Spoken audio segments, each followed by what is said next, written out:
এই মন্দিরের বয়স প্রায় 400 বছর। এখানে বৈষ্ণব ও শাক্ত ধর্ম মিলেমিশে একাকার হয়ে গেছে। এখানে কৃষ্ণ ও কালী আলাদা নয়, একই অবয়বে বিরাজমান। সন্ধেবেলায় গোধূলি লগ্নে যেটাকে বলি আমরা, সেই গোধূলি লগ্নে আমার এই মন্দিরের বারান্দায় বসে যদি কেউ চোখ বন্ধ করে এক মনে আমার এই মাকে ডাকেন, তাহলে ঘুঙুরের আওয়াজ পাওয়া যায় বা নুপুরের আওয়াজ পাওয়া যায়। এখন মায়ের আরতির সময় উলুধ্বনি হয় না, আগে হতো, কিন্তু সেই যদি যারা খুব ভাগ্যবান তারা উলুধ্বনির আওয়াজ এখনও শুনতে পায়।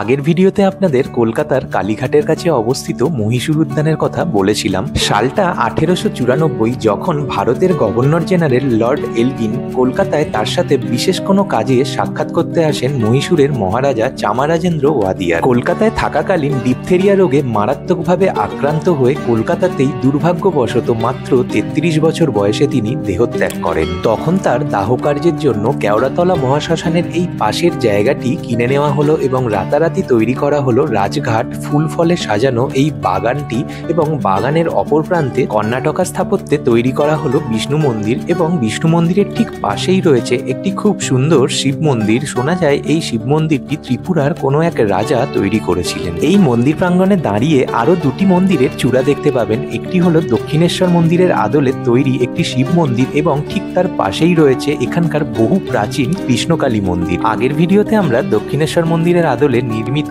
এই শিব মন্দিরটাও দর্শন করেছিলাম, কিন্তু ভিডিওটা বড় হয়ে যাওয়ার কারণে এই মন্দিরের ঠিক পাশেই থাকা কলকাতার বহু প্রাচীন কৃষ্ণকালী মন্দিরটা আর আপনাদের দর্শন করাতে পারিনি।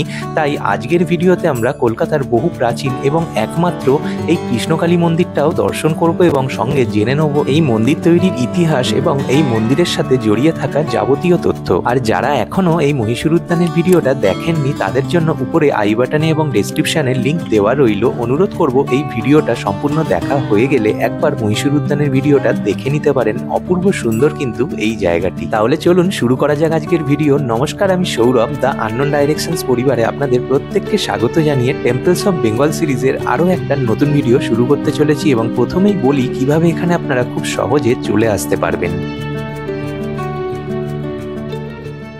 এই রাস্তাটা রাসবিহারী অর্থাৎ কালীঘাট মেট্রো স্টেশনের দিক থেকে সোজা এসে চেতলা ব্রিজ হয়ে চলে যাচ্ছে নিয়ালিপুর বা তারাতলার দিকে। সামনে যেটা দেখছেন এটা হলো চেতলা ব্রিজ, আর এই স্টপেজটার নাম হলো কেওড়াতলা মহাশ্মশান স্টপেজ। বাস বা অটোতে আপনাদেরকে এই কেওড়াতলা মহাশ্মশান স্টপেজেই নামতে হবে, অর্থাৎ চেতলা ব্রিজ শুরু হওয়ার ঠিক আগে। এখানে নেবেই ঠিক বাঁদিকের রাস্তাটা দিয়ে ঢুকে পড়ুন। প্রথমেই চোখে পড়বে দেশবন্ধু চিত্তরঞ্জন দাশের স্মৃতিসৌধ। এটা পার করে এই রাস্তা বরাবরই সোজা 2 থেকে 3 মিনিট মতন হাঁটলেই রাস্তার ওপরে ডান দিকে পেয়ে যাবেন মহীশূর উদ্যান, কলকাতার সবথেকে সুন্দর বিষ্ণু মন্দিরটি। এই হলো শ্বেত শুভ্র বর্ণের মহীশূর উদ্যানে ঢোকার প্রধান প্রবেশদ্বার। এখানে আসার ক্ষেত্রে সব থেকে ভালো হবে যদি আপনারা মেট্রোয় আসতে পারেন। সেক্ষেত্রে কালীঘাট মেট্রো স্টেশনে নেবে 8 নম্বর গেট দিয়ে বেরিয়েই এখানে আসার অটো পেয়ে যাবেন। বলবেন কেওড়াতলা মহাশ্মশান স্টপেজে নামবো। কালীঘাট মেট্রো স্টেশন থেকে অটোয় 5 থেকে 7 মিনিট মতন লাগবে এখানে আসতে। এই মহীশূর উদ্যানে প্রবেশদ্বারের ঠিক ডান দিকে রয়েছে এই মন্দিরে ঢোকার প্রধান প্রবেশদ্বার। এবার ডান দিক থেকে একটু বাঁ দিকে আসা যাক। বাঁ দিকে রাস্তার ওপর 2 হুইলার রাখার ফ্রি পার্কিং রয়েছে ঠিকই, তবে এটাও বলে রাখা দরকার যে যেহেতু এই জায়গাটা বিশেষ বড় নয়, তাই এখানে যদি একসাথে অনেকে নিজেদের বাইক বা স্কুটি পার্কিং করে নেন তাহলে কিন্তু আপনাদের বাইক বা স্কুটিটা রাখতে নিঃসন্দেহে সমস্যা হবে। আর এখানে 4 হুইলার রাখার কিন্তু কোনোই ব্যবস্থা নেই। চলুন এবার প্রবেশ করা যাক মূল মন্দিরে। আনুমানিক প্রায় 300 থেকে 400 বছরের প্রাচীন এই মন্দিরটিকে অনেকেই কলকাতার একমাত্র কৃষ্ণকালী মন্দিরও বলে থাকেন। এখানে আসলে মন্দিরের ঠিক পাশেই এই বাতাবি লেবুর গাছটিও আপনাদের চোখে পড়বে। বলে রাখি এই গাছটিও কিন্তু এখানকার বেশ প্রাচীন। এবার আপনাদের এই মন্দির তৈরির ইতিহাসটা একটু সংক্ষেপে বলি। আজ থেকে প্রায় 300 বছর আগে আনন্দ ঋষি নামে একজন ঋষি ছিলেন, যিনি এই মায়ের উপাসনা করেছিলেন এবং মাকে স্বপ্নে পেয়েছিলেন এবং তিনি সিদ্ধিলাভও করেছিলেন। শোনা যায় আজ থেকে প্রায় 40 থেকে 50 বছর আগে মায়ের রূপ কিন্তু এখনের মতন ছিল না। তখন মায়ের রূপ ছিল অর্ধ অঙ্গে কালী এবং অর্ধ অঙ্গে কৃষ্ণ। সময় সময়ের সাথে সাথে ধীরে ধীরে রূপান্তর হতে হতে মা আজকে নিজের রূপটি এরকমই করে নিয়েছেন। এবার এই মন্দির সম্বন্ধে আরো বিস্তারিত জেনে নেব, যিনি প্রায় 28 থেকে 29 বছর এই মায়ের নিত্য সেবায় নিযুক্ত রয়েছেন তার কাছ থেকে। আমার পরিচয় হচ্ছে, আমি এখানকার পুরোহিত।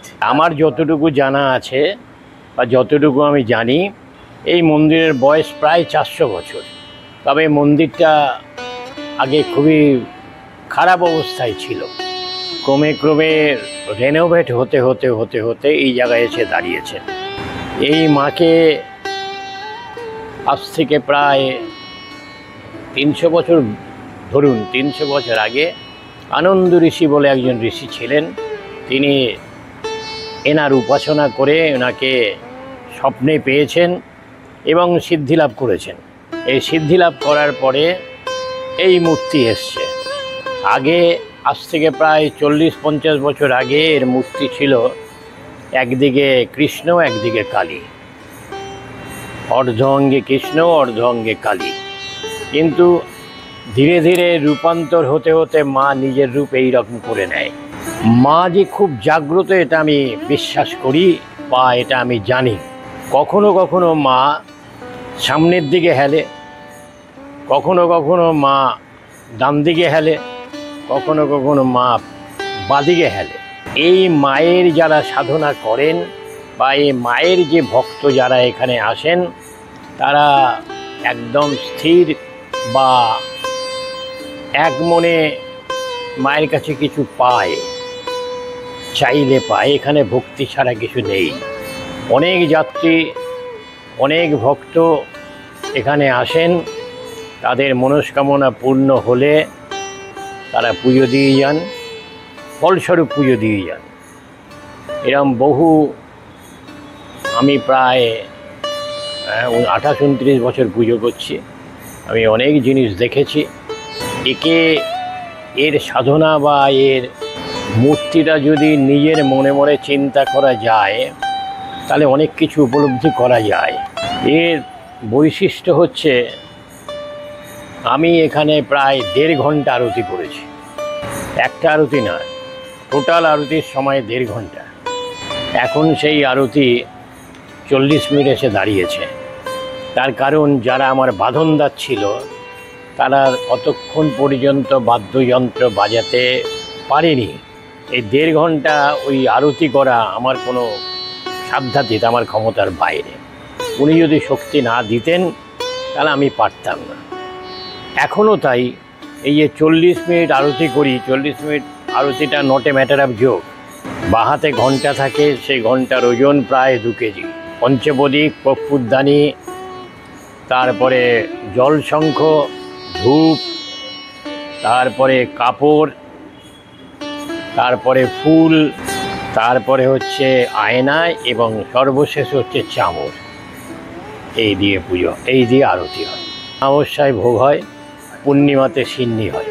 অমাবস্যায় যদি এসে উপস্থিত হন এবং ভোগ যখন বিতরণ হয়, তখন যদি তারা থাকেন নিশ্চয়ই ভোগ পাবেন। পুজো শেষ হতে হতে প্রায় 10:30 হয়ে যায়, রাত্রি 10:30। তারপরে ভোগ বিতরণ হয়, ভোগ বিতরণ হয়ে শেষ হতে হতে প্রায় 1টা হয়ে যায়, রাত্রির 1টা। আর পূর্ণিমাতে সিন্নি হয়, সেই সিন্নিটা পুজো শেষ হয়ে যায় 8টার সময়। 8টার পরে ওই সিন্নিটা হয়। যারা যারা উপস্থিত হন বা যারা যারা থাকেন, তারা পায় ওটা। হ্যাঁ, খোলা বন্ধের সময় হচ্ছে 8টা থেকে 10টা সকাল। ওটা 8টা থেকে 10টা না, ওটা আমরা রেখেছি, ভারবালি লিখেছি। আমি আসি 7:30টার সময়, আর সেটা 10:30 হয়ে যায়। তারপরে বিকেলবেলা 6টায় আসি, রাত্রি 10টা, 10:30। শনিবার একটু বেশি হয়, শনি মঙ্গলবার একটু বেশি হয়। 10:30টার পরের থেকে বন্ধ থাকে। এটা শোনা যায় বা দেখা যায়, যারা খুব ভাগ্যবান বা ভাগ্যবতী তারা দেখতে পারে, আর যারা সত্যিকারের ভক্ত তারাও শুনতে পারে। সন্ধেবেলায় গোধূলি লগ্নে যেটাকে বলি আমরা, সেই গোধূলি লগ্নে আমার এই মন্দিরের বারান্দায় বসে যদি কেউ চোখ বন্ধ করে এক মনে আমার এই মাকে ডাকেন, তাহলে ঘুঙুরের আওয়াজ পাওয়া যায় বা নুপুরের আওয়াজ পাওয়া যায়। এখন মায়ের আরতির সময় উলুধ্বনি হয় না, আগে হতো, কিন্তু সেই যদি যারা খুব ভাগ্যবান তারা উলুধ্বনির আওয়াজ এখনও শুনতে পায়। 7:30 থেকে 8টার মধ্যে সন্ধ্যা আরতি হয়। আসুন এবার দর্শন করে নেওয়া যাক এখানকার শ্রী শ্রী কৃষ্ণকালী মায়ের। এখানে বৈষ্ণব ও শাক্ত ধর্ম মিলেমিশে একাকার হয়ে গেছে। এখানে কৃষ্ণ ও কালী আলাদা নয়, একই অবয়বে বিরাজমান।